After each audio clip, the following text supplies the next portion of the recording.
अंकुश, आपसे शुरुआत करते हैं, चलो। गुरु जी प्रणाम। प्रणाम प्रणाम। क्वेश्चन नक्षत्र से रिलेटेड था। किससे रिलेटेड? नक्षत्र से। नक्षत्र से रिलेटेड है। हाँ, बताओ। गुरु जी जैसे अपना मिथुन लगन में तीन नक्षत्र आते हैं, मृगशिरा, आर्द्रा और पुनर्वसु। ठीक है। तो गुरु जी जैसे मतलब लगन में बृहस्पति बैठ जाता है और लगन जो है वो पुनर्वसु नक्षत्र का है, ठीक है। लेकिन ये आर्द्रा नक्षत्र में है। जी। तो वैसे प्रभाव किसका ज्यादा रहेगा, लगन के नक्षत्र का या जिस नहीं, नक्षत्र में? ऐसे नहीं देखते नक्षत्र को।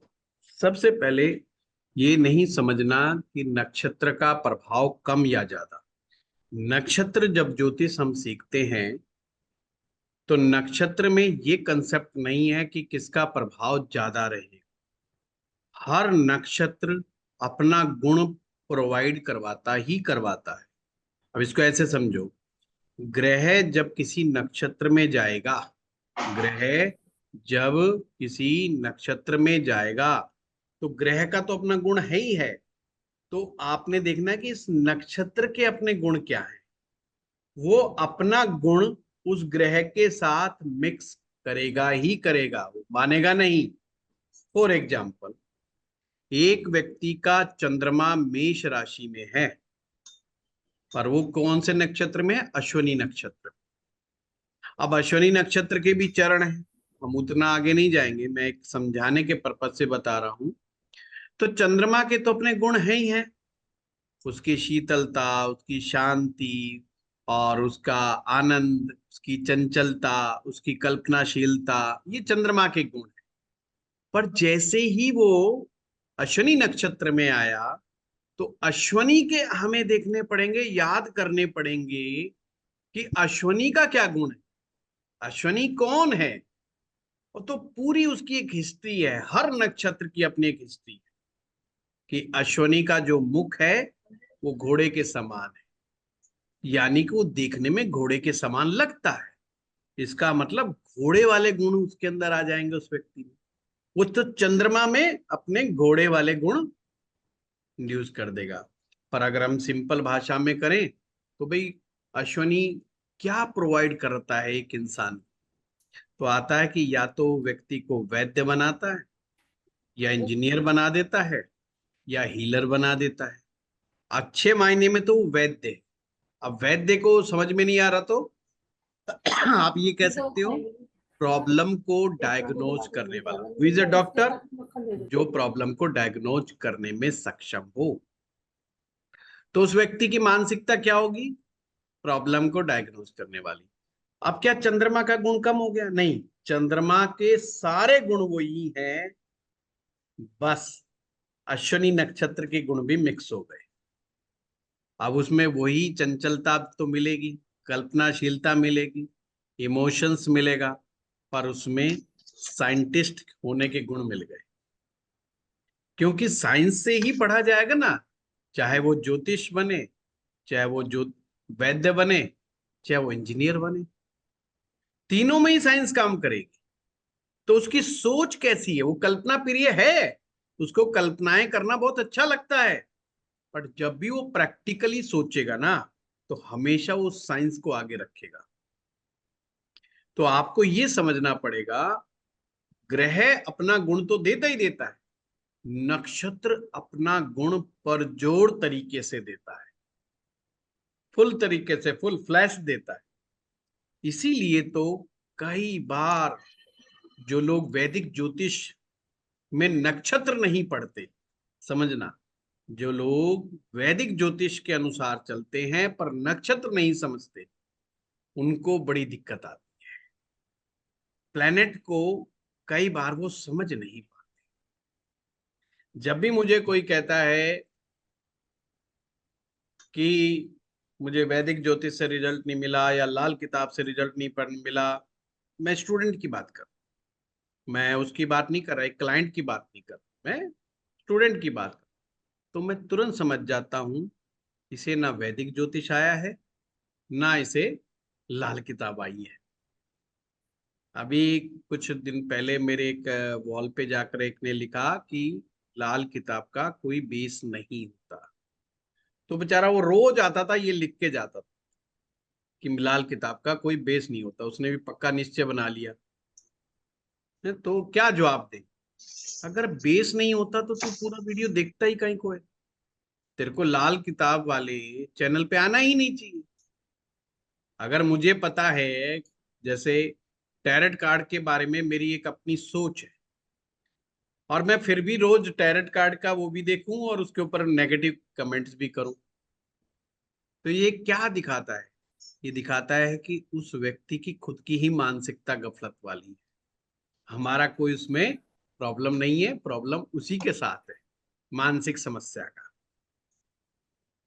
वैदिक ज्योतिष में जो भी आप लोग पढ़ रहे हो, नक्षत्र अगर आपको बहुत डीप में जाना है, आपको रिसर्च लेवल पर जाना है, तो आप नक्षत्र को इग्नोर नहीं कर सकते। नक्षत्र को समझने में बड़ा परेशानी आती है, उसमें भी एक ही बड़ी समस्या है। अब तक कोई बहुत बेहतरीन पुस्तकें नक्षत्रों के द्वारा फलादेश के ऊपर अभी तक नहीं लिखी गई। इसकी बड़ी भारी कमी है।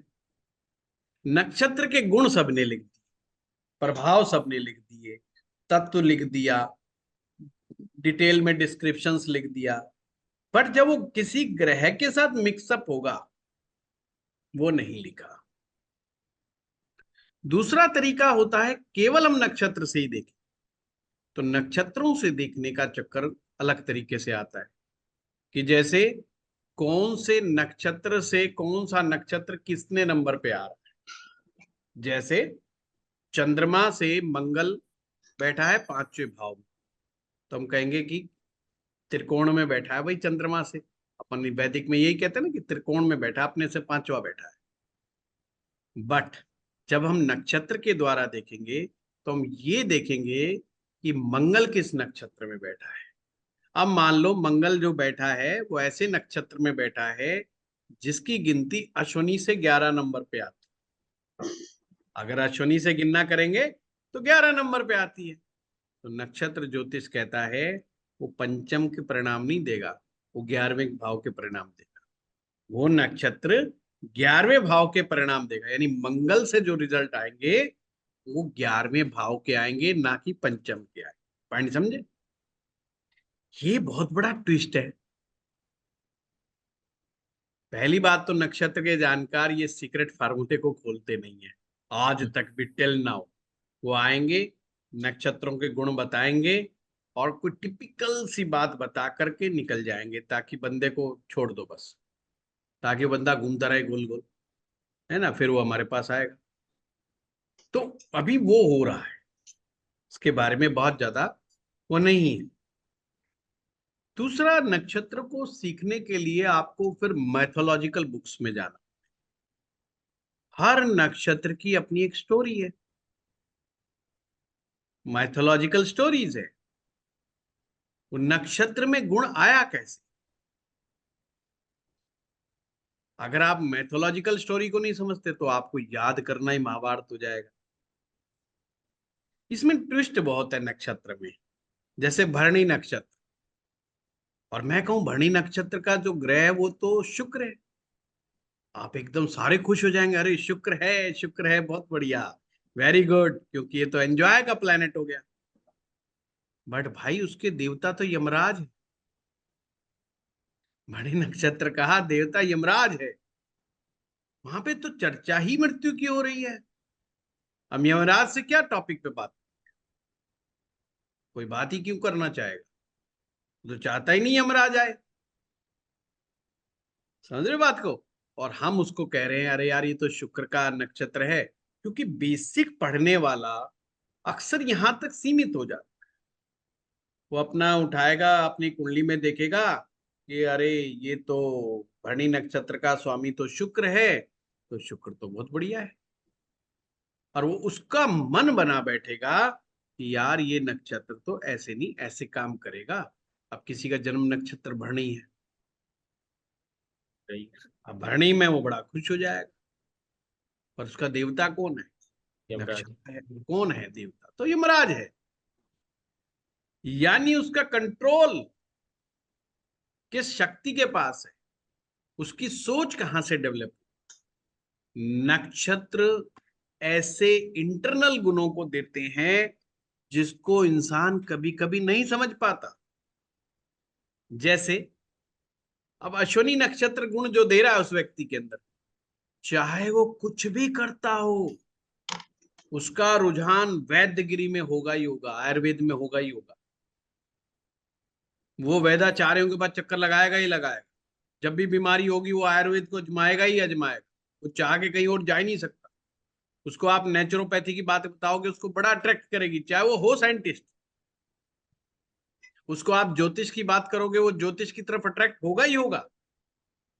वो ज्योतिष सीखेगा ही सीखेगा, वो अध्यात्म सीखेगा ही सीखेगा। क्योंकि जो अश्वनी थे, ये दो भाई हैं, इन्हें अश्वनी कुमार भी कहा जाता है।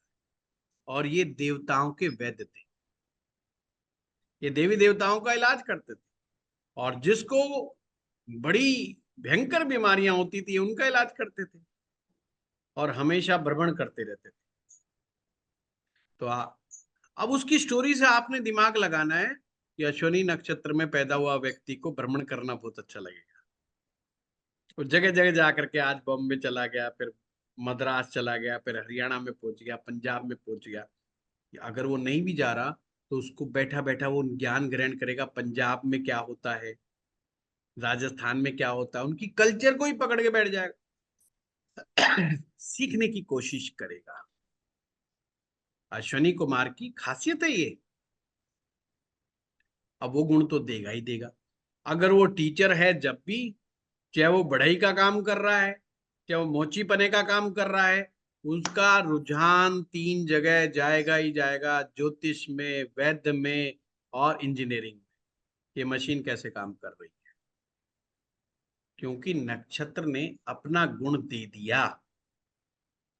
और जो चंद्रमा जिस नक्षत्र में होगा, जिसे आप अपना जन्म नक्षत्र कहते हो, वो तो आपके मन में समा गया। बार बार इच्छा वो यही करेगा। इसीलिए तो बड़ा कंफ्यूजन हो जाता है कभी कभी शुक्र ग्रह को लेकर के। हम सुनते हैं यार शुक्र ग्रह बड़ा बलवान है, और लोग कह देते हैं अरे यार शुक्र बलवान है, इसका मतलब तो तेरे बड़े अफेयर चलेंगे, तेरे को जीवन में बहुत स्त्रियां का वो आएगा। वो कह रहा है इधर ब्याह नहीं होकर के दे रहा, इधर शादी नहीं होकर तेरी। अब हो सकता है कि कोई ऐसे नक्षत्र में शुक्र बैठा है जिसका अटैचमेंट से कोई लेना देना ही नहीं है। पॉइंट समझे कि नहीं समझे। तो नक्षत्र अंकुश बहुत गहरे हैं। चलिए, गुरु जी प्रणाम। हाँ सुनीता शर्मा जी। प्रणाम गुरु जी। प्रणाम प्रणाम। गुरु जी मुझे पूछना था कि दो विपरीत ग्रह का उपाय अगर 45 दिन करना है, जैसे गुरु और राहु का, तो गुरु का उपाय करने के कितने दिन के बाद राहु का उपाय करेंगे? सिर्फ 7 डेज का गैप भी ले सकते हो आप। अच्छा, 7 डेज के बाद उसका उपाय हाँ कर सकते हैं। हाँ, बिल्कुल कर सकते हो, बिल्कुल कर सकते और और दूसरा ये था मुझे क्वेश्चन कि अगर किसी भाव में शनि और गुरु एक साथ बैठा है, लेकिन उसके बुनियाद में सूर्य, बुध और चंद्रमा एक साथ बैठा है, तो दोनों हो। का तो शत्रु भी है मित्र भी है, तो इसको कैसे समझेंगे? पहले तो यहाँ पर आपने समझना है कि शनि के कौन शत्रु है। शनि के शत्रु सूर्य हो गया और चंद्रमा बस हो गया। बस बस बस, नहीं वो चंद्रमा चंद्रमा शत्रु नहीं है, वो तो उसके साथ आके खुद ही फंस जाता है बेचारा। अच्छा, खुद तो तो खुद मैंने तो पीड़ित हो जाए। समझो बात को, जी हमेशा ना लॉजिक में जाओ ज्योतिष को सीखने के लिए। रट्टा मत मारो जी कि विष बन गया फलाना बन, नहीं। चंद्रमा चंचल है, चंद्रमा चंचल है, उसके अंदर चंचलता भरी हुई है, कल्पनाएं भरी हुई। वो प्रैक्टिकल चीजों के बारे में नहीं सोचता। वो लाइफ में कितनी टफनेस है उसके बारे में नहीं सोचता, वो सोचना पसंद ही नहीं करता। उसको सोचना है कि मुझे आनंद कहाँ मिले, बस। चंद्रमा का एक और एक ही उद्देश्य है कि मुझे एंजॉय कहाँ मिले। फिल्म देखने में मिलेगा, ख्वाब देखने में मिलेगा, किसी से रोमांस करने में मिलेगा, किसी पिकनिक वाली जगह पे जाने को मिलेगा। सिर्फ वो ये सोचता है। शनि के एक साथ क्या चक्कर है, शनि कहता है मैं ख्यालों ख्वाबों से दूर हूं। जो जिंदगी की सच्चाई है मेरे को सिर्फ उसी पे यकीन है। इस संसार में आए हो तो मरना पड़ेगा, ये शनि की फिलॉसफी है। इस संसार में आए हो तो दुख उठाना पड़ेगा, इस संसार में आए हो तो मुसीबतें झेलनी पड़ेंगी। चंद्रमा कहता ना ना, ये सब काम ही तो नहीं होने चाहिए, ये सारे काम नहीं होने चाहिए। काहे को बीमार होना, काहे को तकलीफ आनी, कोई परेशानी नहीं होनी चाहिए। मुझे तो मन की शांति चाहिए। अब मन की शांति तो जब भी मिलेगी जब ये न दुख होगा, न दर्द होगा, न परेशानी होगी, जब शरीर भी अच्छा होगा, पास में पैसा भी होगा, जो उसका दिमाग सोच रहा है उस हिसाब से वो कर भी पा रहा है। शनि की दुश्मनी चंद्रमा से नहीं है। शनि के पास आकर के चंद्रमा खुद अपने आप को बेकार महसूस करने लग जाता है, अरे यार कहां फंस गए। एक आदमी रोमांटिक आदमी है, किसी का नेचर रोमांटिक है, अब वो आया अपने दोस्त से मिलने और वो बात ही मौत की कर रहा है, बात ही बीमारियों की कर रहा है, बात ही वो कर्जे की कर रहा है, बात ही वो परेशानियों की कर रहा है। चंद्र प्रधान आदमी भाग जाएगा, अरे भागो यार, आज का तो बड़ी भारी मुसीबत होगी, इसके बाद दोबारा आना ही नहीं इस पट्टे के पास। कोई अच्छी बात ही नहीं कर रहा, कोई अपना किस्सा ही नहीं सुना रहा। वो तो आते ही एक बात करेगा, तेरा कहीं अफेयर चल रहा है, और उसने कह दिया गलती हाँ चल रहा है, वो कहेगा अच्छा अच्छा बता क्या हो रहा है बता। वो फील करेगा एंजॉय, क्योंकि उसको हंसते हुए मुस्कुराते हुए लोग अच्छे लगते, उसको दुखी चेहरे, परेशान चेहरे, मुसीबतों की बात करते हुए चेहरे अच्छे नहीं लगते। शनि का गुण क्या है, शनि के अंदर दुख सहन करने की कैपेसिटी ज्यादा है। चंद्रमा का गुण क्या है, वो दुख पास भी नहीं पटकना चाहता, इसलिए वो गड़बड़ है। तो आप बेस में जाओ, उसके बेस क्या है, शनि का दुश्मन सूरज है, शनि का दुश्मन जी सूरज है, शनि का दुश्मन मंगल है। क्यों है, मंगल कहता पीटो जो मेरी बात नहीं मान रहा, जो नहीं मानता उसको कूट दो पीट दो। शनि कहता है न्याय करना है, क्यों पीट दो भाई, गरीब आदमी तो पीट दोगे क्या, नहीं पीट सकते तुम। ये शनि की फिलॉसफी है। मंगल नहीं देखता गरीबी नरीबी, वो पीट दे। आपने देखा हो ना, बड़े सारे किस्से हो जाते हैं, जी कोई बेचारा रिक्शे वाले को थप्पड़ मार के भाग जाता है, कोई चौकीदार को थप्पड़ से पीट देता है, कोई उसकी गुद्दी पकड़ लेता है। कौन है ये लोग, जिनका शनि कमजोर है, जिनके लिए शनि अच्छा नहीं है, उनके अंदर शनि अपना दुर्गुण दे देता है। जिनका शनि अच्छा है तो न्याय प्रिय हो जाते हैं। उनको तो वो बेचारे छोटे से छोटे आदमी की भी पर कंधे पर हाथ रख करके कहेंगे और कहेंगे बता मैं तेरी क्या मदद कर सकता हूं। ये कहने का मादा उसका है जिसका शनि अच्छा है। वो वर्कर, मजदूर, गरीब, इनकी भावनाओं को समझता है। इसीलिए कहते हैं ना, एक इंसान को समझना हो कि इंसान कितना अच्छा है कितना नहीं है, तो देखो उसके यहाँ पर नौकर जो है वो कितने साल पुराना है। नौकर कौन है, शनि। जिसके अंदर नौकर को रखने की, जिसके अंदर नौकर को बहुत सालों तक रखने की कैपेसिटी है, और नौकर आपसे खुश है, उसका शनि अच्छा है। सिंपल। ग्रहों को पहचानने के बहुत सारे जो है पॉइंट होते हैं कि हम समझ जाएं किसका ग्रह कमजोर है किसका नहीं है, स्ट्रांग किसका है। आप रिश्ता करने जाओ, किसी के परिवार में रिश्ता करने जाओ, मत पूछो क्या टर्न ओवर है तेरी, टर्न ओवर में कुछ नहीं रखा, ये घटती बढ़ती रहती है। ये देखो उसके यहाँ जो नौकर काम करते कितने साल से, काम वाली कितने साल से, कितना साल पुराना ड्राइवर है उसका, क्यों क्यों नहीं छोड़ के भाग रहा। उतना ही शनि अच्छा है, और जितना शनि अच्छा है उतना ही कमाने खाने की अकल उसमें बहुत अच्छी है। ये ध्यान रखना, आज नहीं तो कल वो बंदा चमक जाएगा। राजनेता कौन अच्छा होता है, जिसके वर्कर बहुत पुराने, वो राजनेता कभी भी नीचे नहीं डूब सकता। जिन नेताओं को ये ज्ञान नहीं है ना, जो कहते हैं इस्तेमाल करो राजनीति में, वो नेता कभी नहीं बन सकते। एक बार जीतेंगे, दोबारा जनता बात नहीं करती उनके साथ, क्योंकि जिताता कौन है? जिताता वर्कर है। आपकी तारीफ कौन करेगा? आपकी तारीफ आपका नौकर करेगा, आपके पीठ पीछे से। जो आएगा वो बताएगा, अरे साहब साहब तो देवता आदमी है, इनका तो कोई मुकाबला ही नहीं है।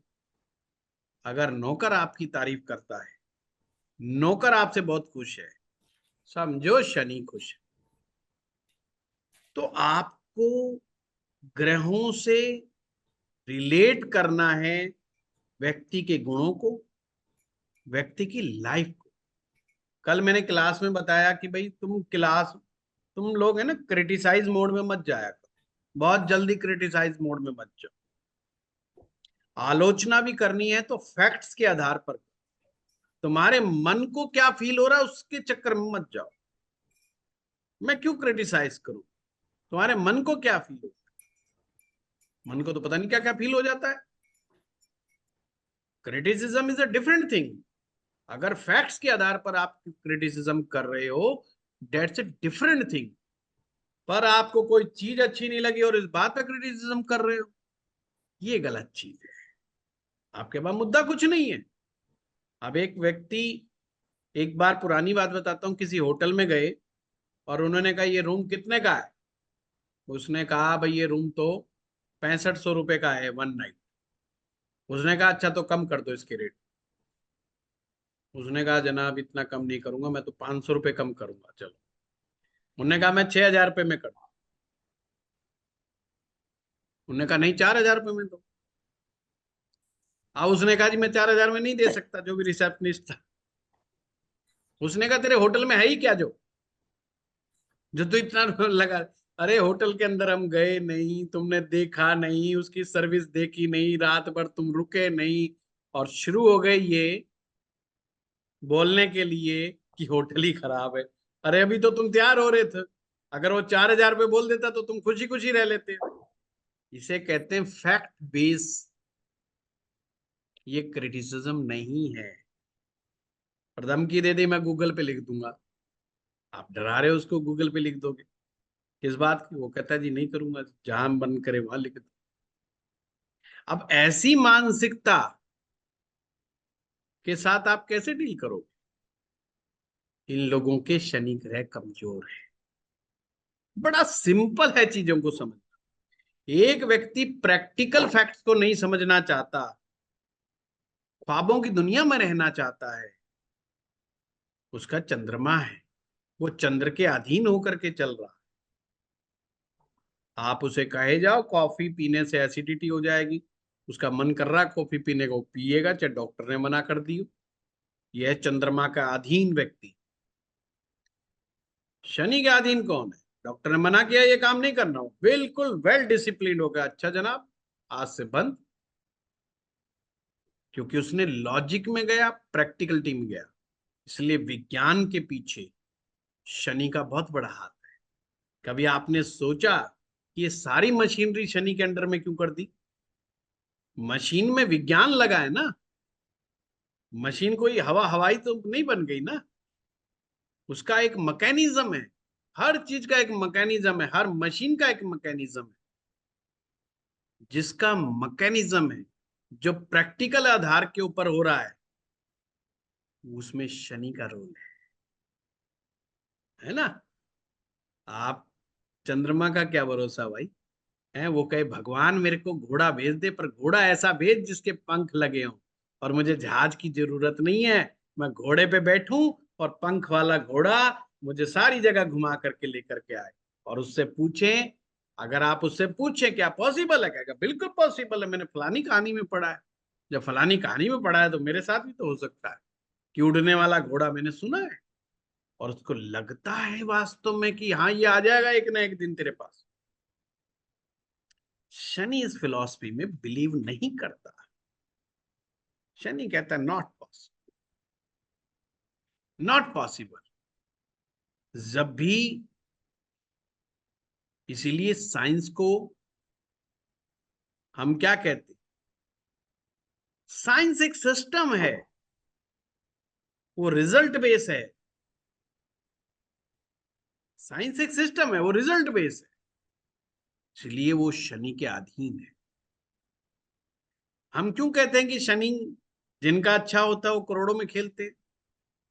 उसके पीछे भी रीजन है। जिस आदमी का लॉजिकल ब्रेन काम करता है, जो प्रैक्टिकल थ्योरी को समझता है अच्छे तरीके से जीवन, जो पैसे की इंपॉर्टेंस को समझता है, जो संग्रह करने की कैपेसिटी रखता है, जो दूर की सोचने की कैपेसिटी रखता है, दूरदर्शिता, ये शनि का गुण है। जो अगले 10 साल की भी सोच के बैठा है कि क्या होगा, वो शनि का गुण है। शनि का गुण है जब भी तो वो व्यक्ति अमीर बनेगा। जो नहीं सोच रहा अगले 6 महीने की भी, छोटा वर्कर अपने बच्चे का जन्मदिन मनाता है, 11,000 12,000 15,000 पे उड़ा देता है। उसे पूछो कमाता कितना है, 15,000 कमाता है जी। आप कहेंगे क्या बेवकूफी है, बस ये बेवकूफी के कारण ही वो गरीब है। शनि प्रधान आदमी भी 15,000 रुपये कमा सकता है, पर वो खर्चा ही 3,000 का करेगा, 12,000 रुपये बचा लेगा। ये है शनि का गुण। ऑलवेज रिमेंबर, जब भी आप ये देखते हैं कौन ग्रह किसकी जड़ में बैठा है, तो उनके गुणों का अवलोकन करो। कौन किसके गुण का विरोध करेगा, कौन किसके गुण का विरोध करेगा। शनि की जड़ में सूरज है, शनि की बुनियाद में सूरज है, दोनों में कन्फ्लिक्ट हो जाएगा, वो जरूर शनि को डेंट मारने का काम करेगा। क्योंकि सूरज राजा है, सूरज राजा है भाई। सूरज कहेगा राजा बन, शनि कहेगा ऐसे कैसे बन जाएगा राजा। पहले तो गरीबी को समझ, राजशाही को मत समझ, गरीबी को समझ। तो क्या होगा, आप प्रैक्टिकल समझा करो उसके दिमाग में क्या चल रहा है। ही इज ए कंफ्यूज्ड कि मैं राजा बनूं कि मैं नौकरी करूं, मैं करोड़पति बनूं क्या मैं अपना काम करूं। ये कंफ्यूजन उसके दिमाग में हमेशा बना रहेगा। हाँ, शनि में एक कमी है। क्या कमी है? वो कहता ऑर्डर देने वाला मुझे पसंद नहीं। इसलिए आप देखना, मजदूर तबका बहुत जल्दी स्ट्राइक पे चला जाता है, छोटी सी बात के ऊपर भी वो स्ट्राइक कर सकता है। पर जो मैनेजर लेवल का तबका है, उसको आप दो बात सुना भी दोगे ना, वो स्ट्राइक पे नहीं जाएगा। आपको क्या लगता है उनको गुस्सा नहीं आता? आता गुस्सा। वो पूरा गणित भाग करेगा, अगर मैं इस बॉस से झगड़ा करूंगा तो क्या होगा, अगर मैं इस बॉस के मुंह के ऊपर ये कह दूं तो क्या होगा, ये बॉस मुझे निकाल देगा तो फिर क्या होगा। वो हर चीज के बारे में एक एक पॉइंट सोच रहा है दिमाग। जब तक उसके पास दूसरा जॉब हाथ में नहीं है, वो नेवर फाइट विद बॉस, वो अपने बॉस से झगड़ा ही नहीं करेगा। परंतु जो मजदूर है कहेगा हु आर यू, तुम ऑर्डर देने वाले कौन हो। झगड़े किस बात के होते हैं फैक्ट्री में? बॉस ने आके कहा ये फैक्ट्री भाई भाई ऐसा है, ये मशीन 1 घंटे और चलानी है, मुझे प्रोडक्शन का मेरे ऊपर बहुत ज्यादा सर। बाबू जी 8 घंटे की बात है तो 8 घंटे ही होगा, जाओ लो कर दी मशीन बंद, कर लो जो मेरा क्या करना है। यानी कि उसको परवाह नहीं है कि ये मेरा क्या कर सकता है। एक्चुअली में उसको परवाह नहीं है, उसको आगे का भविष्य का दिखाई ही नहीं दे रहा। वो उसी समय झगड़ा कर ले, और उसको कहोगे तो क्या करेगा, वो कहेगा नौकरी बहुत है मेरे पास। और सही बात है, वो सही कह रहा है। आजकल देश में ही बहुत बड़ी समस्या है कि साहब सरकारें नौकरी नहीं दे रही है। मैं दावे के साथ कह सकता हूँ कोई सरकार नौकरी नहीं देगी आगे आगे। ये सरकारें दुखी होकर के नौकरियां देनी बंद कर रही है। सरकारी नौकरी बहुत अच्छी चीज है। अब मेरा मन क्या कहता है? मेरा मन कहता है मैं सबको नौकरी दे दूं सरकारी, क्योंकि सरकारी जो नौकरी वाला व्यक्ति है ज्यादा हेल्दी रहता है, उसको टेंशन कम रहती है। प्राइवेट सेक्टर टेंशन बहुत देता है। पर सिर्फ पीछे की सरकारों का अनुभव यह कहता है कि इन स्ट्राइक की वजह से उन्होंने देश को किसी और मुकाम पे ले जाने की कोशिश कर रहे हैं। बीजेपी आओ चाहे कांग्रेस आओ, नौकरी किसी के पास नहीं है। आप कहोगे नौकरियां क्यों नहीं है? नौकरियां हैं पर देना कोई नहीं चाहता। कि उनको पता है यहाँ तो झगड़े हो जाएंगे, कौन फसाद करेगा। बोला लो पंगा हो गया, बोला आज रोडवेज बंद, आज रेलवे बंद, आज बैंक बंद, आज फलाना बंद। वो देखते हैं यार ये आईसीआईसी वाले तो नहीं लड़ रहे, एचडीएफसी वाले तो नहीं लड़ रहे, पर हमारे वाले लड़ रहे हैं, कहते बंद।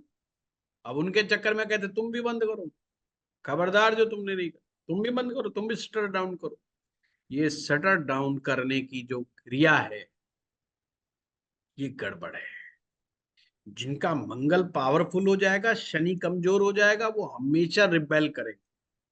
फिर से सूत्र देता हूं, जिनका शनि कमजोर हो जाएगा, मंगल ताकत आ जाएगा, वो हमेशा झगड़ा। वो कहते हैं बाप बेटे का झगड़ा, बाप बेटे का झगड़ा जब ही होगा जब शनि खराब हो जाएगा व्यक्ति का, मंगल पावरफुल हो जाएगा, वो अपने बाप को नहीं माने। कहते हैं सूरज शनि का झगड़ा, पर सूरज शनि के झगड़े में हर एक केस में नहीं होता ऐसा। वो जब ही होगा जब मंगल पावरफुल हो जाएगा और शनि कमजोर हो जाएगा लड़के का, वो अपने बाप से भिड़ जाएगा।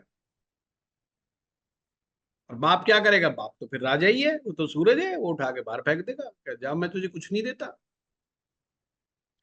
That's a fact. फिर वो कहेगा, मैं हर जगह बताएगा मेरे बाप ने मुझे निकाल दिया, मेरे बाप ने मुझे कुछ नहीं करा, मेरा बाप तो बेकार आदमी है, मेरा बाप ही मेरा दुश्मन बन गया। तो आपको जब तक गहराइयां नहीं पता चलेगी, जब तक आप चीजों को भी नहीं समझ पाओ। ठीक है। हाँ दीपक शाह जी। धन्यवाद गुरुजी। नमस्ते गुरुजी। नमस्ते गुरुजी, दो क्वेश्चन है मेरे।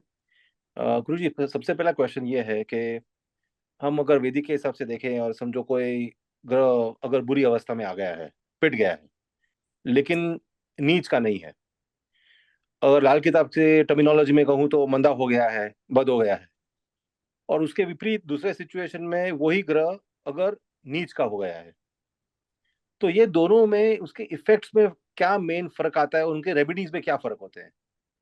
एक तो नीच का ग्रह जो होता है, इसके नीच भंग होने के चांस बहुत ज्यादा होते हैं, मोर देन 80% चांस होते हैं, मोर देन 80% कि उस ग्रह का नीच भंग हो जाए।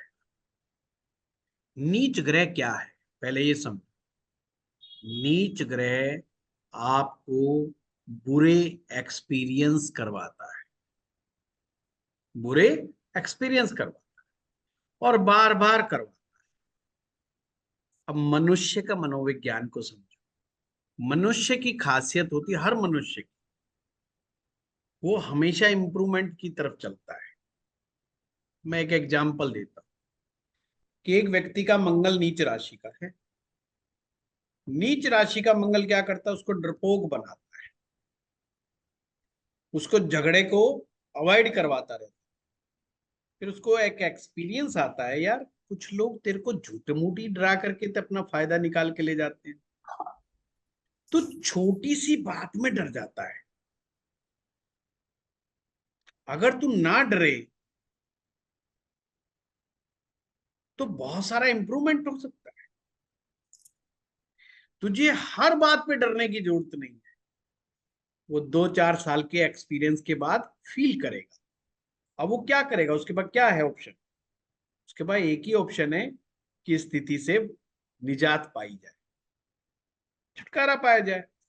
अब वो कहता है यार जहां पर मौत का डर होगा, बहुत बड़े झगड़े का डर होगा, या बहुत बड़ा आदमी होगा जिससे हम टक्कर नहीं ले सकते, मैं सिर्फ उसी से डरूंगा, पर एक आम आदमी से नहीं डरूंगा। उसने एक लेवल फिक्स अपने दिमाग में कर दिया, अब वो हर जगह नहीं डर रहा है।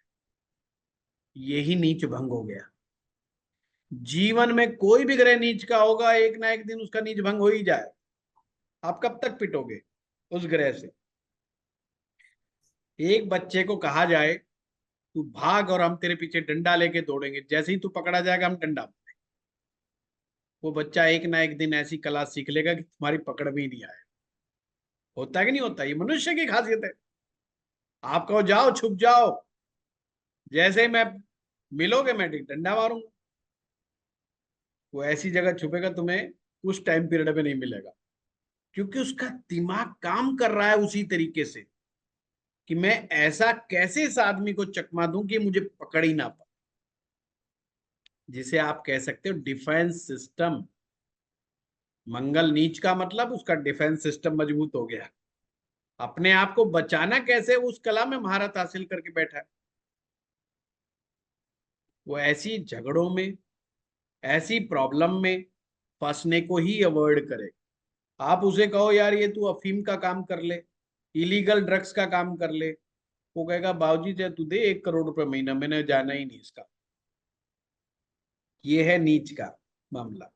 तो नीच का ग्रह एक आयु के बाद आपको राहत दे देता है। राहत का मतलब वो राहत कुछ नहीं दे रहा, आपको उस ग्रह की नेगेटिविटी से बचना आ गया, आपको जवाब देना आ गया। जहां बचपन में वो पुलिस को देखते ही उसको पसीने छूट जाते थे, आज उसको पुलिस को डील करना, वो समझ गया कि पुलिस वाला भी एक इंसान है, उससे बात की जा सकती है, ऐसा नहीं कि वो जाते तुम्हारी गर्दन दबा दे। ये एक्सपीरियंस के बाद समझ में आया, पर बुरे एक्सपीरियंस से आया।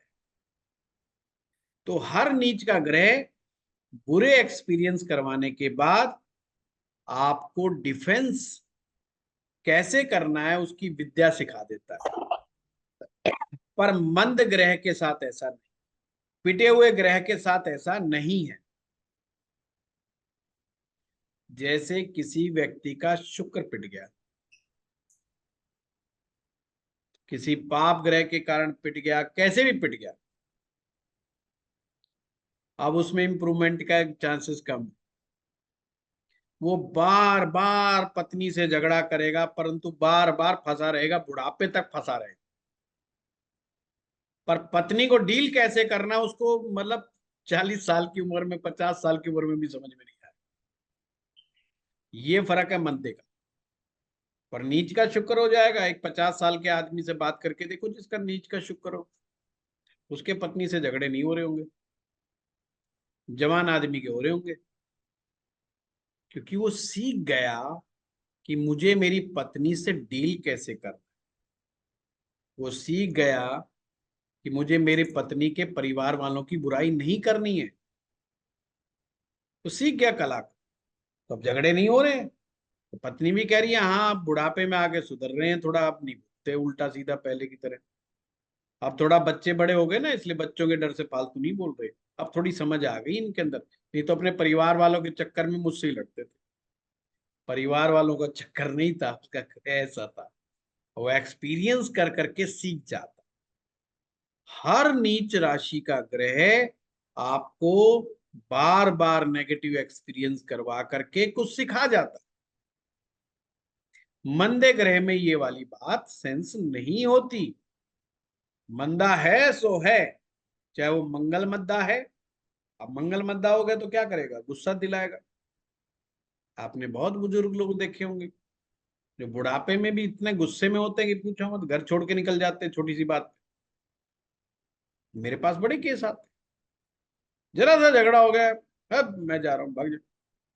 अरे भाई अभी उम्र देख, पहले तो तेरे पास जवानी थी, पैसा था, अब तेरी सेवा करवाने की उम्र है, तो छोटी सी बात के ऊपर उचक के घर भाग रहा है कि बहू ने टाइम पे मेरे को चाय नहीं दी, मैंने 3 बार आवाज मारी, ये तो मेरी बेइज्जती कर रहे हैं, मैं तो नहीं रहूंगा मेरे घर में, जा रहा हूं मैं तो, बाढ़ में जाओ तुम। चले जाते हैं, वृद्धाश्रम में जाओ आप, रेयर केस जो मिलेंगे वो आपको बहुत कम मिलेंगे, गुस्से वाले केस ज्यादा मिलेंगे। गुस्सा और ईगो, ये एक चीज बड़ी इंपॉर्टेंट है। गुस्सा और ईगो आदमी को ओल्ड एज होम तक पहुंचा देती है। ये ऐसी ना, मैं मंगल बद की बात करता रहता हूँ कि कभी कभी ओल्ड एज होम में भी घुमा देते हैं अगर हमने नहीं सुधार किया तो। मैं क्यों कहता हूँ मंगल बद को मंगल नेक करना बहुत जरूरी है। आज तो चल जाएगा तुम्हारा गुजारा, बाद में क्या करोगे, बुढ़ापे में क्या करोगे, वहां नहीं चलने वाला गुजारा। और ये लोग कष्ट उठाते ही रहते हैं। नालायक बेटा और बहू हमें लगता है कि बहुत ज्यादा मात्रा में मिल रहे हैं, पर कहीं ना कहीं उन बुजुर्गों में भी डील करने की थोड़ा सा समझ बुढ़ापे तक डेवलप नहीं हो पाई है। इसलिए कहता हूं वो केस हैं, बट रेयर केस जो होते हैं बहुत कम होते हैं। तो दीपक जी ये है मध्य का असर और नीच का असर। बहुत खूब गुरुजी। ऐसा लग रहा है कोई बातों से कि एक कुंडली देखें तो नीच का ग्रह होना बेटर है, हाँ यस, कोई डेफिनेटली। दूसरे दूसरे अवस्था से। हाँ, तो लेकिन गुरुजी अगर उसमें दोनों का रेमेडी देना हो तो दोनों के रेमेडी में अंतर क्या होता है? एक बड़ा उदाहरण देता हूं, अमित शाह की हाँ, जी की कुंडली में 3 ग्रह नीच के, और अमित शाह जी के पीछे जी ना लगा हो तो आदमी टेंशन में आ जाता है कि जी क्यों नहीं लगाया मैंने। समझ लो बात को। उच्च के ग्रह वाले कुछ कोई समझ नहीं रहा कुछ भी, उसको कुछ भी तू तड़ाक से बात कर लेगा। उच्च का ग्रह उस व्यक्ति को एंजॉय करवा रहा है, उसमें तो फियर फैक्टर है नहीं ना।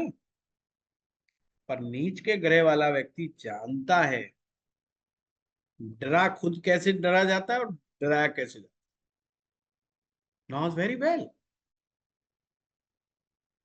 ये नीच का ग्रह वाला आदमी जब भी पावर में आएगा, कोई भी व्यक्ति जिसका मंगल नीच का होगा, एक उम्र ऐसी आ जाएगी उसकी, वो अच्छे अच्छे को डरा देगा, क्योंकि वो इतना एक्सपीरियंस कर चुका भय को, और वो जानता है डराने का मतलब क्या हो और कौन से लेवल का आदमी डर सकता है और किस बात से डरेगा। He knows very well. सही है। उनको और हार्ट गुरुजी आ जाता एक्चुअली, हाँ, इसी का रिलेटेड दूसरा क्वेश्चन था। नीच का ग्रह अगर नवमांश में उच्च का हो जाए है। तो ऐसा तो होगा नहीं कि वो ग्रह अभी बिल्कुल उच्च की तरह बिहेव करना लगेगा, कुछ तो हाँ, उसकी नहीं नहीं नहीं नहीं, नीच का अगर नहीं बातें नहीं, रहेंगी। एक पैसे का नहीं दीपक जी, एक पैसे का हम्म, नहीं। नीच का ग्रह अगर उच्च का हो जाए तो बिल्कुल नीच भंग वाला जो मैंने अभी बताया ना आपको सूत्र, डिट्टो कॉपी यही काम करेगा। नीच वाला ग्रह है वो जवानी में नीच ग्रह के एक्सपीरियंस कराएगा। एक उम्र के बाद वो उच्च वाले परिणाम देगा ही देगा। मंगल नीच का है, नवमांश में उच्च का हो गया, उसको प्रॉपर्टीज के मास्टर बनाएगा ही बनाएगा, मैनेजमेंट का मास्टर बनाएगा ही बनाएगा, स्ट्रांग बनाएगा ही बनाएगा उसको, वो फिजिकली भी स्ट्रांग बनाएगा उसको। मेरे पास एक मिस्टर इंडिया, जो पहलवानी वाले होते हैं वो दिखाते हैं, क्या वो मिस्टर इंडिया बोलते हो, मैं नाम नहीं लूंगा, आप समझ जाओगे, ऐसे ऐसे डोले दिखा के बॉडी बिल्डिंग हाँ, पर है ना, वो समझ गए होंगे आप। उसमें भी एक खिताब होता है मिस्टर इंडिया, वो आते थे। अभी वो बॉम्बे शिफ्ट हो गए हैं और सेलिब्रिटीज को स्पेशल ट्रेनिंग देते हैं, जो पहले गुड़गांव में ही रहते थे। आप जान के हैरान होंगे, उसका मंगल नीच का था। और वो मेरे पास इस सोच के परेशान आए थे कि साहब हर आदमी कह रहा है कि तूने गलत ट्रैक पे है, तू कहाँ फंस गया है। मेरे पास आए, मैंने देखा उनका नवमांश में मंगल उच्च का था। मैंने जैसे ही कहा, मैंने कहा आप तो बहुत अच्छी लाइन पकड़ के बैठे हो, आपके लिए तो जिम, पहलवानी, मुक्केबाजी, यही चीजें बेस्ट है। कहता है मैं ट्रेनर हूं और मैंने अभी मिस्टर इंडिया का खिताब जीता है। जब से लेके आज तक, वो मेरे 12 साल पुरानी घटना है बता रहा हूं आपको, आज तक मेरे क्लाइंट। अगर मुझे सूत्र नहीं आता तो मैं भी बेवकूफों की तरह बोल देता यार ये लाइन गलत है। वो आज तक उसी लाइन से कमा रहे हैं और बहुत अच्छा अर्न कर रहे हैं। तो मंगल तो उनको आज तक दे रहा है मंगल, नीच का मंगल, वो भी अष्टम भाव में, मुझे आज भी याद है। आपको सही दिखाऊंगा है। हैरान हो जाओगे मीन।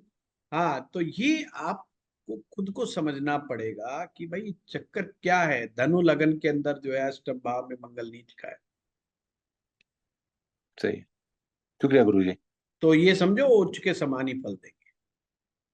हाँ विद्या शुक्रिया। भाटी जी, गुरुजी प्रणाम। प्रणाम। गुरुजी मेरा नाम हर्षा है, एक्चुअली मॉम की आईडी से ज्वाइन किया है, हमने दोनों जी। ने ही आपसे सीखा है।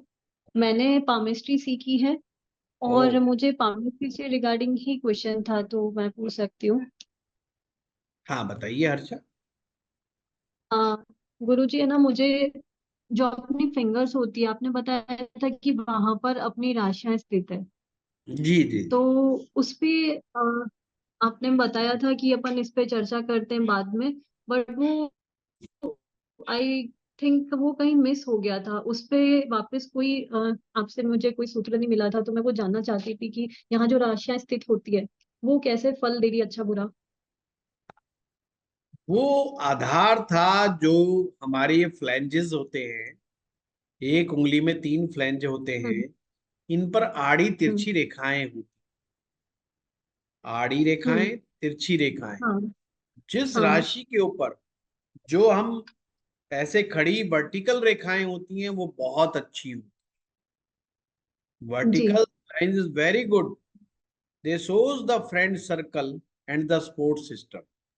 बिल्कुल, ये बट बताया था आपने। हॉरिजेंटल जो लाइन होगी वो आपके शत्रु कह लो, या आप उसको कह लो कि आपका अपोजिट का पोजीशन करने वाले उनको कह लो।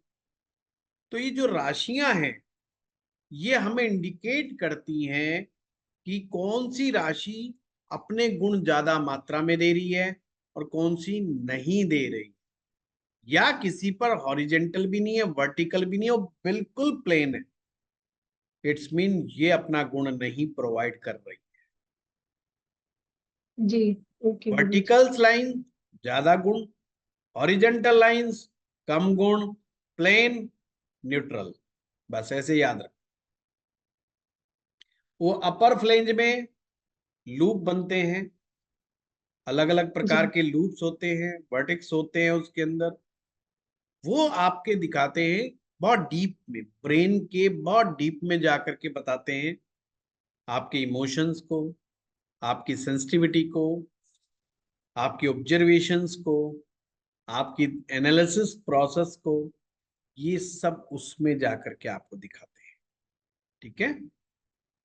जी गुरुजी, धन्यवाद। ऑनलाइन में क्या है कि हर्षा, हर्षा ही नाम बताया ना आपने? जी, हर्षा हर्षा। हाँ मैं लक्कड़ आदि हूँ मैं। तो क्या होता है कि ऑनलाइन में मैं अब दोबारा लगता है कि मुझे पामिस्ट्री सिखानी पड़ेगी। एक उसमें बड़ी मिस्टेक ये हुई लगता है कि मैं जो है ना, क्योंकि मुझे आदत थी ये ऑफलाइन वालों की, तो उसमें क्या स्टूडेंट सामने ही हाथ रख देता है, तो उनको हम पेन से निशान लगा देते थे, ये देख ये देख ये देख। होता वहां पर भी वही था कि सब वो अपने पे ही खोए रहते थे, बाकी सीखने पे ध्यान कम देते।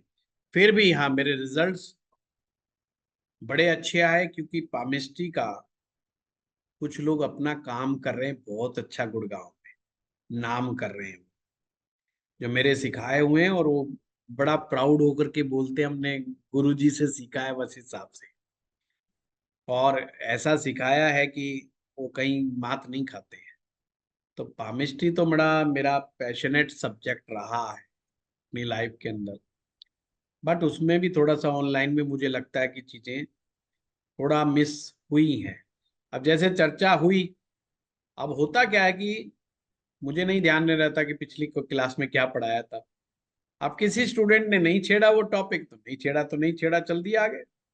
अब ये जो सेशन चल रहे हैं इस समय, आज दीपक जी ने बात छेड़ी, मैंने नीच भंग में भी इतना अच्छा नहीं बताया जो आज इनको प्रैक्टिकली बता दिया। मुझे याद नहीं आता कि मैंने नीच भंग के बारे में इस तरह से एग्जाम्पल दे करके अपने किसी क्लास में बताया हो। अब ये प्री माइंड सेट से थोड़ी आता हूं मैं, कभी कुछ बहुत अच्छा निकल जाता है, बहुत ही अच्छा। कल मैंने लाल किताब की क्लास पढ़ाई है सिर्फ पितृण पे, और पितृण मैं पता नहीं कितनी बार पढ़ा चुका। हमारी क्लास के एक स्टूडेंट ने कहा कि मैंने 3 बार आपका कोर्स ज्वाइन करा, पर इस बार का सबसे बेटर था पितृण के बारे में। शायद मोनिका वर्मा जी ने लिखा था, या पता नहीं किसने लिखा था, मैं थोड़ा मिस कर रहा हूँ। तो मुझे थोड़ा सा होता है कि मुझे एकदम से याद नहीं आता, बट वो क्या था। कभी कभी हम इतने गहराई में चले जाते हैं। आज नक्षत्र की बात अंकुश ने डाली, क्वेश्चन पुट किया, तो आज हम नक्षत्र में बहुत गहरे में गए। ये ड्यूटी स्टूडेंट्स की है कि वो मुझे गहराई में ले जाए, मुझे मदद करें। और कुछ बैचेस ऐसे भी होते हैं जो बीच में टोका टाकी करते रहते हैं हैं? ये वो खींच के लाना चाहते हैं अपनी कुंडली पर बस, तो वहां डेप्थ नहीं जा पाता, मिस हो जाती है चीजें। जितना डेप्थ में ले जाओगे, इसीलिए मैंने संडे का एक क्लास रखा जिसमें मेरे ऊपर ये बर्डन ना हो भाई कौन सा क्या है, कि तुम्हारी वो जिम्मेदारी नहीं है भाई मेरी कि तुम्हारी कुंडली का जवाब दूंगा, मैं तुम्हारे प्रेडिक्शन करके दूंगा, कि एक पैसे की जिम्मेदारी नहीं। तो यहाँ मैं खुल करके बोलता हूँ। कोई कहे कि ये कितने दिन में क्या होगा, मैं स्पष्ट रूप से बोलता। तो ये प्रणाम सेशन गुरुजी। के लिए रखा। ठीक है, हाँ अभिषेक जी। गुरुजी तो मतलब वर्टिकल लाइंस अपनी फ्रेंडली लाइंस होती है और वही अपन को उस राशि से रिलेटेड अपन को अच्छे जो राशि के ट्रेड्स है वो फल देगी। मैं बताऊं हर्षा, क्या है कि अगर आपको थोड़ा वैदिक ज्योतिष का ज्ञान है, या लाल किताब में एक पामिस्ट्री का पूरा चैप्टर है, जी और वो लाल किताब क्या है कि उसको पामिस्ट्री से रिलेट करके देख रही है आपकी कुंडली को, और उसमें सारे सूत्र लिखे हैं। जी गुरुजी। सूर्य शनि का जो कंसेप्ट है कि सूर्य शनि टकराए या साथ आ जाए, ये वो पामिस्ट्री का कंसेप्ट है। बड़ा प्यारा है, सूर्य शनि आपस में टकराए, शुक्र मारा जाए। ये और कहीं नहीं लिखा है, ये पामिस्ट्री में लिखा हुआ है। अब कुछ सूत्र के बारे में जो लोग जैसे लाल किताब पढ़ के आते हैं, तो उनको लगता है यार ये गुरुजी ने बड़ा अच्छा बता दिया, हमने पढ़ा नहीं था, कुछ डिफरेंट है। पढ़ा तो भाई मैंने लाल किताब से ही था, पर आपको ये नहीं बता रहा कि ये पामिस्ट्री से उठाया है कि मैंने यहां से उठाया। इसलिए वो सूत्र तो सटीक होता है, पर उसको लगता है यार ये पता नहीं कहां से आया। तो जो लोग ये लिखते हैं कि हाँ लाल किताब का कोई बेस नहीं है, तो मैं निश्चित रूप से कहता हूं पामिस्ट्री तो उन्होंने पढ़ी नहीं होगी, क्योंकि उनको समझ से ही बाहर है। पामिस्ट्री को लाल किताब में समझने के लिए पहले आपको पामिस्ट्री आनी चाहिए, और फिर ज्योतिष का ज्ञान भी होना चाहिए, जब तो आप रिलेट कर पाओगे। आपको ना पामिस्ट्री पता ना वैदिक ज्योतिष पता, और आप रिलेट करने के चक्कर में आपने 4 लाइनें पढ़ी, ओ हो ये यार ये तो सब बकवास।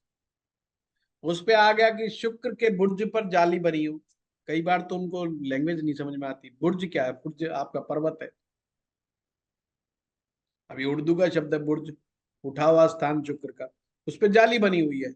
उसने कह दिया कि शुक्र मंदा, बड़े अच्छे से डिफाइन कर दिया उसमें। अब इस बात को पामिस्ट्री की किताब में नहीं पामिस्ट्री की जो कीरोमेंसी बुक्स है उनमें नहीं है, लिखा हुआ ही नहीं है। अब मैं जब पामिस्ट्री करता था प्रैक्टिकली, मैं जब उठा कर देखता था, अरे यार मैं उसमें शुक्र के बारे में बात कर रहा था, क्योंकि ये कहीं का नियम नहीं है कि शुक्र उठा हुआ है तो अच्छा, के बैठा हुआ है तो अच्छा। प्रैक्टिकली करने जाएंगे तो आपको समझ में ही नहीं आएगा। इसीलिए पामिस्ट्री लोग सीखते बहुत है, पर समझ में बहुत कम लोगों के आती है, रेयर लोगों को समझ में पामिस्ट्री आती है। अब जो मेरे यहाँ रह करके मतलब है, जो मेरे यहाँ फिजिकल आ करके जिन्होंने सीखा, वो बड़ा अच्छा कामयाब, बड़े अच्छे कामयाब हो रहे। और आज भी मैसेज आते रहते कि गुरुजी मैंने उसको बारे में बहुत अच्छा बताया, उसके बारे में बहुत अच्छा बताया, कि मौका मिला मिलवाऊंगा आप लोगों को ऑनलाइन। तो उनको पामिस्ट्री के अलावा कुछ अच्छा ही नहीं लगता। वो गुरुजी मैं पितृदोष भी जो है पामिस्ट्री से देख रहे बिल्कुल। हैं। हमने वो पितृदोष कैसे देखा जाता है वो भी पामिस्ट्री से बताया, काल सर्प दोष कैसे देखा जाता है वो भी पामिस्ट्री से बताया। तो ये एक मेरा, अब ये आप कहेंगे कीरोमेंसी की बुक में नहीं लिखा, तो जब कीरोमेंसी हमने पढ़ी हमने कहा नहीं भाई इंडिया में ये नहीं चलेगा मामला, समथिंग इज मिसिंग। और फिर जब पढ़ा तो पता चला समथिंग नहीं, बहुत कुछ मिसिंग है। इंडिया की पब्लिक पे ही नहीं काम कर रहे। तो खोज की, रिसर्च की, तो पता चला कि भाई फिर और सूत्र निकल के आए। तो लाल किताब ने, पामिस्ट्री ने मुझे बहुत मदद दी उन चीजों को समझने में। देखा, मैं अपने सीक्रेट्स रिवील करता रहता हूँ है अपने इस सेशन में। नमस्कार सर। धन्यवाद गुरुजी, बहुत बहुत धन्यवाद। अभिषेक जी। नमस्कार सर। हाँ मंजू जी, मैं आता हूँ, 1 मिनट, है ना, मैंने देख लिया। सर मेरी आवाज जा रही है सर?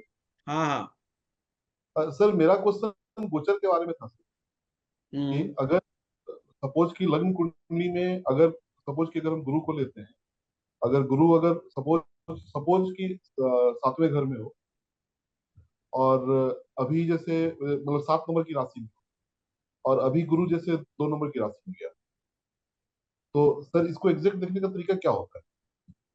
सबसे पहले तो ये देखना होगा कि आपका जो गोचर है वो काम कैसे करता है। 3 ग्रह बड़े इंपॉर्टेंट है, गुरु, शनि और राहु। अब गुरु किस राशि में गया तो आपने अपनी कुंडली देखनी है।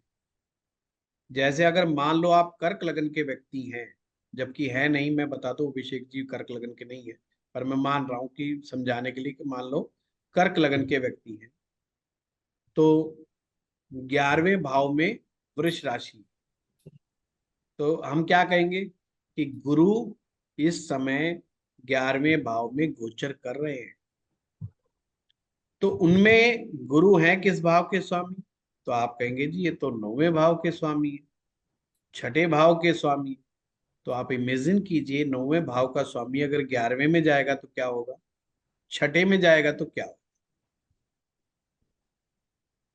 तो उस हिसाब से आपको सेट करना है, सिंपल। दूसरा क्या करेंगे, चंद्रमा से वो कहाँ गए, तो आपके कुंडली के चंद्रमा से गुरु कहाँ गया। अगर मान लो आपका चंद्रमा बैठा दशम में मेष राशि में, तो आप कहेंगे गुरु आ गए जी दूसरे भाव में। चंद्रमा से क्या बढ़ाएगा, वो धन बढ़ाएगा, भाग्य बढ़ाएगा, प्रमोशन बढ़ाएगा। सिंपल सी बात है, हो गया गोचर। सर गुरु से काउंट नहीं करेंगे? लग्न कुंडली से गुरु को काउंट नहीं नहीं करेंगे? नहीं, ये तो गलती कर जाते हैं। लगन से देखना है कि लगन कुंडली से आपका जिस भाव में गया है, जिस राशि में गया है, वो भाव कौन सा बनता है, और चंद्रमा से देखेंगे। लगन से देखेंगे, चंद्रमा से देखेंगे। और दूसरा सर अष्टक वर्ग में ये भी देखेंगे कि वहाँ पे कितना मार्क्स उसको मिला हुआ है, उसके हिसाब से वो कितना मजबूत होगा और क्या होगा उसको। सर्वाष्टक वर्ग से नहीं, फिर गोचर देखना है भिनाष्टक वर्ग से देखिए। विनाष्टक वर्ग, सॉरी सर। यस, भिनाष्टक वर्ग से देखिएगा। भिनाष्टक वर्ग में देखिएगा कि किस हाउस में ज्यादा उसको नंबर मिले। 7 नंबर मिले तो बहुत ही बेस्ट है। अब जब भी वो ग्रह घूमता हुआ ऐसी राशि में आएगा जहां पर नंबर ज्यादा मिले हुए, उस समय गोचर का वो ग्रह है उसको अच्छे परिणाम देगा। हम मान लो गुरु जब ऐसी राशि में है जहां पे 7 नंबर मिले हुए हैं तो बड़े अच्छे परिणाम देगा। और एक 2 ही नंबर वाली राशि में आ गया, 3 नंबर वाली राशि में आ गया, मतलब जहां पे नंबर कम मिले हुए हैं, तो वहां पर गुरु अपना अच्छा परिणाम नहीं देगा।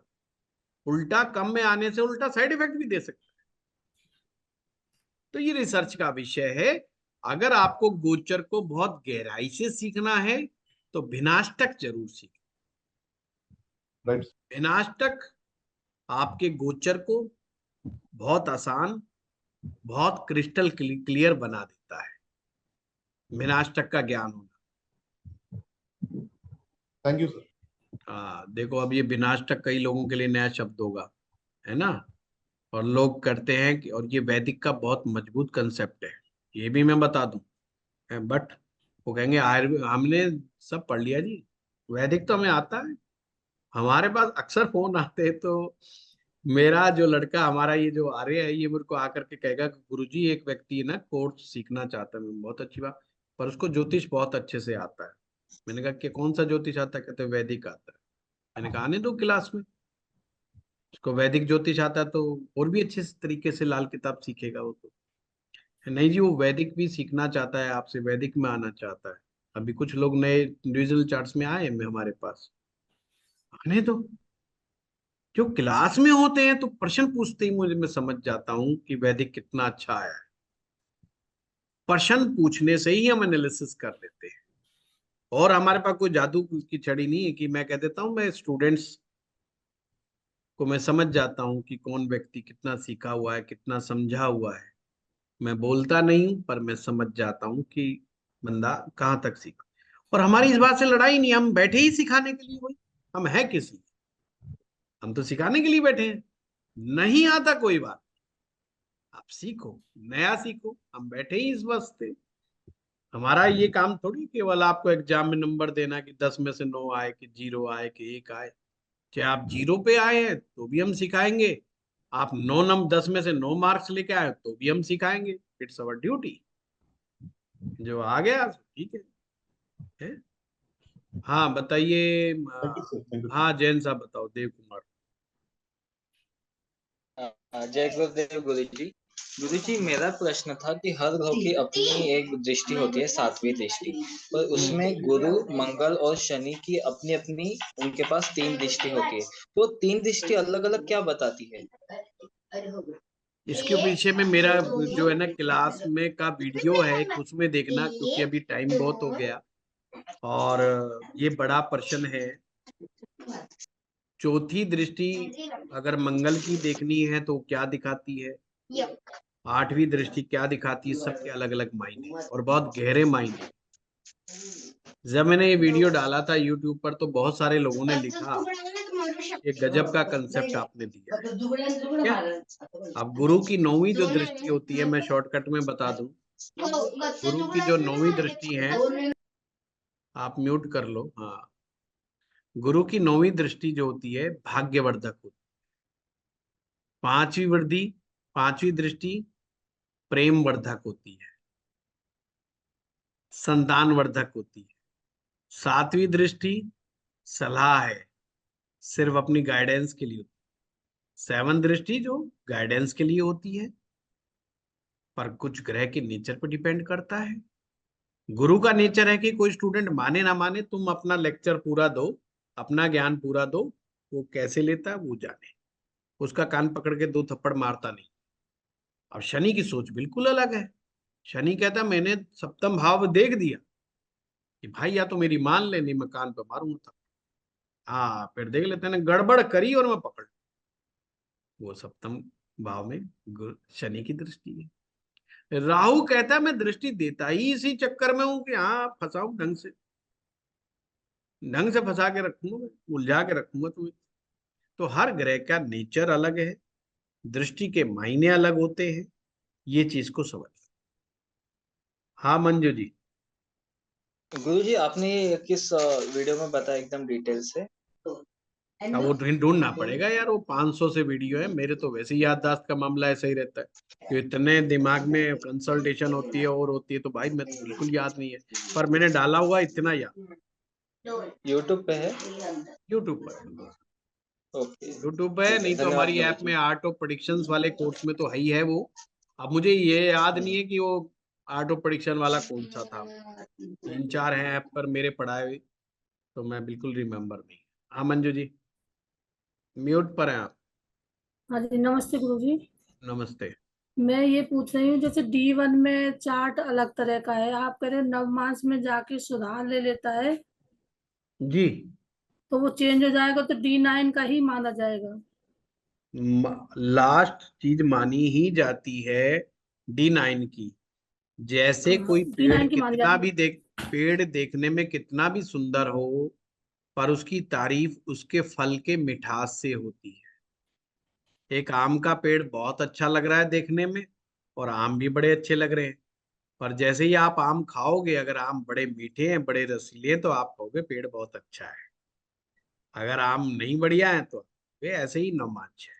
ठीक है? गुरुजी। फिर आपने जो राशि तुल्य नवमास बताया कि इसमें ज्यादा सटीक पता लगेगा, तो फिर D9 की माने या राशि हे तुल्य नवमास भगवान, चेंज मंजू होगा? जी दोबारा सुनो, उसको दोबारा सुनो। राशि तुल्य नमाज दशाओं को देखने के लिए, अच्छा, दशाओं को देखने के लिए यही? हाँ, ताकत को देखने के लिए थोड़ी बताया तो मैंने। ये ये तो अभी अंतर है, आपको सही। मालूम होना चाहिए ना। हाँ ठीक है गुरुजी। अच्छा गुरुजी, हाँ। एक चीज और पूछ रही थी, कल एक कुंडली मैंने देखी, उसका जो D1 और D9 का सेम लगन था। 6 हम्म। राशि कन्या राशि थी, और D9 और D1 दोनों में, और दोनों में ही बुध बैठा हुआ था। तो फिर तो हम मतलब उसमें राशि तुल्य नवमास तो अपने आप ही बन गया वो। हाँ और जैसे अभी आपने बताया कि जैसे D1 में कोई नीच का ग्रह है और D9 में उच्च का हो जाता है, और जी, इसका उल्टा हो जैसे D1 में कोई उच्च का बैठा है। वो मैंने सूत्र मंजू जी बहुत समझा रखे। डिविजनल चार्ट में नवमांशा में आप एक बार दोबारा पढ़ो, है ना, ओके, थैंक क्योंकि यू। बहुत रिपीटिशन है फिर तो। हाँ जगदीश जी। प्रणाम गुरु जी। हाँ, जब हम मैं हॉबी के लिए करता हूँ ये, और हमारे जो रिलेटिव में मैचिंग के लिए देखते हैं यंग लड़के के लिए, लड़के लड़की के लिए, तो अष्टम में अगर पाप ग्रह आ जाए, मारक ग्रह आ जाए नवमा उसमें, और जी द्वितीय भाव में भी कोई तो हम क्या सोचे कि द्वितीय भाव में तो एक्स्ट्रा कुछ मैरिज पहले कोई संबंध होगा या शुभ ग्रह नहीं होता है तो नहीं क्या? नहीं नहीं, इसको देखने का तरीका बिल्कुल ही डिफरेंट है ना। वो ऐसे मैं नहीं बता पाऊंगा फिर जब तक कुंडली मेरे सामने नहीं होगी कि क्या पॉइंट आप समझना चाह रहे हो किस तरीके से।